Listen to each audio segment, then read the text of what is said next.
UN Secretary-General Ban Ki-moon took part in an event in Colombo today where he met a number of political figures.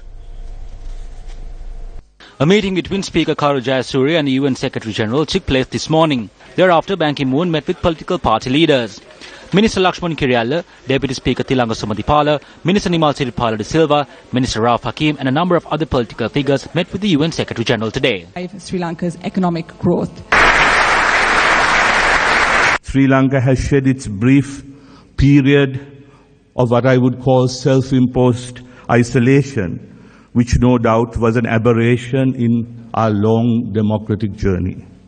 We are now on a historic journey, Your Excellency, to build a Sri Lanka that safeguards, promotes and protects the rights and dignity of all and equality of all, respects and celebrates the multi-ethnic, multilingual, multi-religious nature of Sri Lankan society, empowers our youth and women, upholds the rule of law, respects democracy and fundamental freedoms including the freedom of the media, preserves our environment while taking steps to ensure integrated and equitable sustainable development, gives priority to securing the best education possible for our children and youth, including the skills they require to meet the demands of the global value chain, focuses on infrastructure development and economic growth required for the prosperity of all our people, and enhances and encourages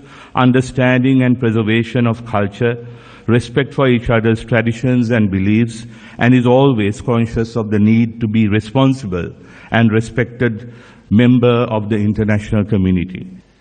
President Sirisena pledged in his speech at the opening of the 70th session of the General Assembly last year that his government's social and human development approach was founded on pluralism, reconciliation, and sustainable peace, supported by sustaining peace.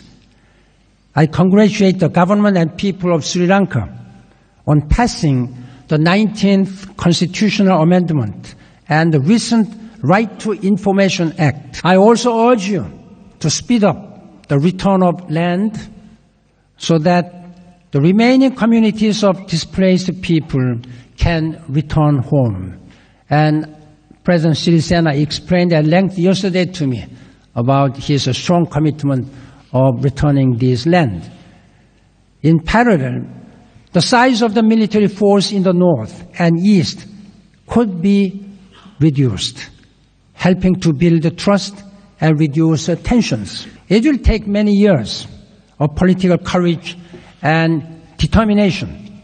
I assure you that the United Nations will be your partner on every step of this journey.